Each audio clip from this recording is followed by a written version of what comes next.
MOU हस्ताक्षर किए गए हैं।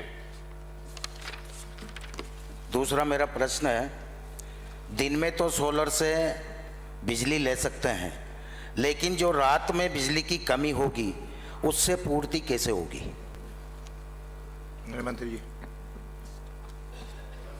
माननीय अध्यक्ष जी, मैं आपके माध्यम से माननीय सदस्य को अवगत कराना चाहूँगा सदन को कि राज्य सरकार की बजट घोषणा 2024-25 में 1000 मेगावाट 2 घंटे की क्षमता के साथ बैटरी भंडारण की स्थापना की घोषणा की क्रियान्विति में 500 मेगावाट 1000 2 घंटे तक का 1000 घंटे की हेतु भारत सरकार द्वारा स्टेट कंपोनेंट के तहत वीजीएफ सहायता के रूप में 27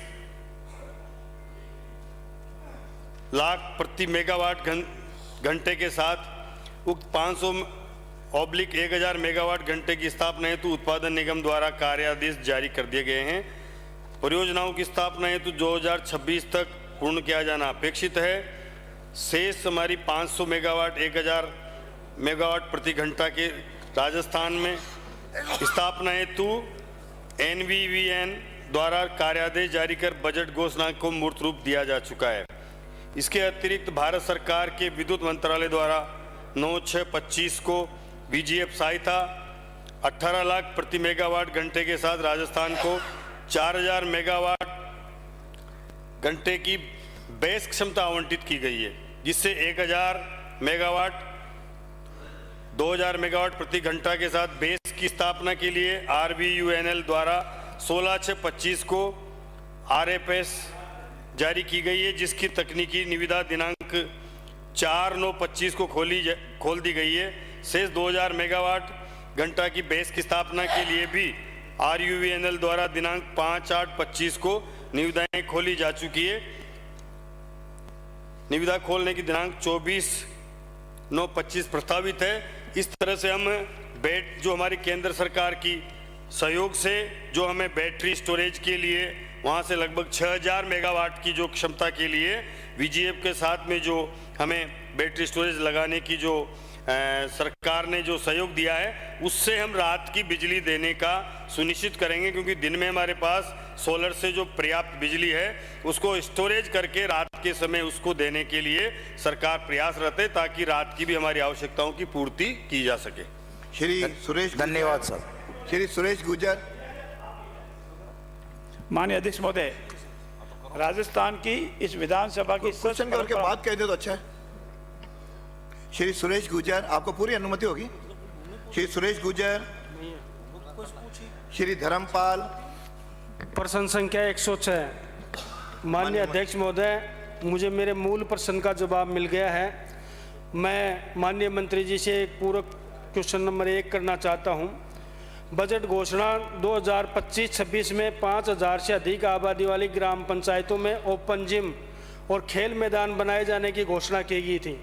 उसके अंतर्गत विधानसभा क्षेत्र खेतड़ी में कितने ग्राम पंचायतों में ओपन जिम व खेल मैदान का निर्माण कार्य प्रस्तावित है? माननीय मंत्री जी। अध्यक्ष महोदय, उससे पहले मैं धर्मपाल जी के प्रश्न का जवाब दूं, मैं सदन की तरफ से आपको बधाई देना चाहता हूं कि विपरीत परिस्थितियों के बावजूद भी आप सदन को चला रहे हैं। एक सेना में एक कहावत है, मुश्किल वक्त कमांडो सख्त, तो आपकी उम्र में भी आज आप सदन के कमांडो हैं जो इस विपरीत परिस्थितियों के अंदर चला रहे हैं। लेकिन एक बात जरूर है कि विपरीत परिस्थितियों में प्रश्नों के उत्तर देने का एक अलग मजा आता है, जो अब खालीपन सा महसूस हो रहा है। उनके चिल्लाने के बावजूद भी जो उत्तर देने का मजा होता है वो एक अलग मजा है, और सरकार पूरी तरह से तैयार है। अब ये दुख की बात है कि विपक्ष टोपी और टी-शर्ट की राजनीति में सिमट के रह गई है, राजस्थान की बात नहीं उठी। अध्यक्ष महोदय, बजट के अंदर हमने घोषणा करी थी कि हर ग्राम पंचायत के अंदर हम ओपन जिम खोलेंगे। आपकी बात है तो इतना ही कहूंगा कि मैं किसी भी दबाव में नहीं आता हूं और ना आऊंगा।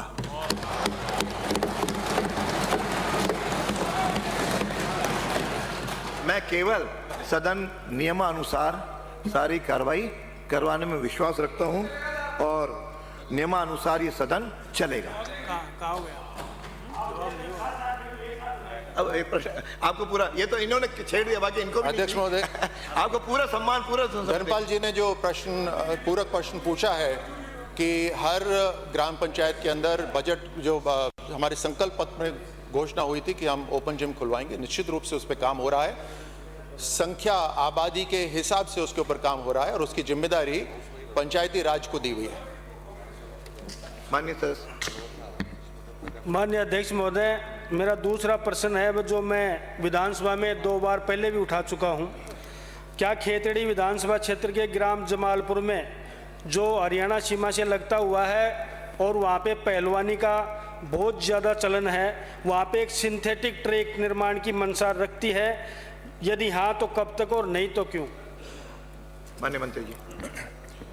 मैं धर्मपाल जी को आमंत्रित करता हूं कि हमारी एक योजना है मेजर ध्यानचंद स्टेडियम योजना। उसके अंदर वो अगर अपनी तरफ से किसी भी साधन से उसके अंदर धन देते हैं तो हम बराबर का धन देकर वहां पर सिंथेटिक ट्रैक या फिर कोई स्टेडियम बनाने की जरूर कार्रवाई करवाएंगे। अगला प्रश्न है श्री चंद्रभान सिंह चौहान। प्रश्न संख्या 107। माननीय मंत्री जी। माननीय अध्यक्ष महोदय, जिला चित्तौड़गढ़ में भूजल आकलन प्रतिवेदन मार्च 2024 के अनुसार चित्तौड़गढ़ जिले की भूजल दोहन की दर 161.62% है एवं श्रेणी अतिदोहित में वर्गीकृत है। विधानसभावार भूजल दोहन की दर निम्नानुसार है। विधानसभा बेगू बेसुरोडागढ़ 126.26 अतिदोहित, गंगराज 140.95 अतिदोहित, बेगू 167.82 अतिदोहित, बड़ी सादड़ी डूंगला 158.92 अतिदोहित, बड़ी सादड़ी 190 अतिदोहित, चित्तौड़गढ़ बदेसर 195.4 अतिदोहित, चित्तौड़गढ़ 158.93 अतिदोहित, रासमी 169.73 अतिदोहित, भोपाल सागर 183.59 अतिदोहित, कपासन 173.74 अतिदोहित और निमेड़ा 164 अतिदोहित। खंड 2। जी हाँ, राज्य में भूजल दोहन पर नियंत्रण भूजल संरक्षण प्रबंधन हेतु बिल विधानसभा के पटल पर प्रस्तुत किया जा चुका है और आज इस पर बहस होगी। माननीय अध्यक्ष महोदय, मैं माननीय आपके माध्यम से मंत्री महोदय को पूछना चाहता हूं कि सर्वप्रथम आप ये बताएं कि चित्तौड़गढ़ जिले में वैध और अवैध जल दोहन का आंकड़ा इतना ज़्यादा बढ़ने का क्या कारण है? और माननीय मंत्री महोदय, औद्योगिक इकाइयों द्वारा भूजल दोहन पर कोई विशेष प्रावधान भी इस बिल प्रस्तुत किए गए हैं, तो थोड़ा सारांश बताएं। माननीय अध्यक्ष महोदय, पूरे अगर भारत की हम बात करें तो सबसे ज़्यादा दोहन अगर दूसरी जगह 11% है तो यहाँ पे लगभग 146% दोहन है राजस्थान में, उसमें चित्तौड़ में सबसे ज़्यादा है। तो उसका कहीं ना कहीं इंडस्ट्री की वजह से ज़्यादा दोहन हो रहा है, वहाँ ज़्यादा काम में आ रहा है। इसके लिए हमारे यशस्वी मुख्यमंत्री भजन लाल जी ने औद्योगिक इकाइयों के लिए जितना वो दोहन करेंगे उसको कैसे पुनर्भरण करेंगे, इसके लिए आज सदन में बिल आया जिसमें हम किसानों के लिए और जो भी व्यक्तिगत उपयोग के लिए पेयजल के लिए उन योजनाओं को छोड़ के बड़ी इंडस्ट्री के लिए कैसे उन पर काम रोकें, काम ये अतिदोहन को, ये सारी बिल लेके आएंगे जिसमें आप सब लोग अपनी बात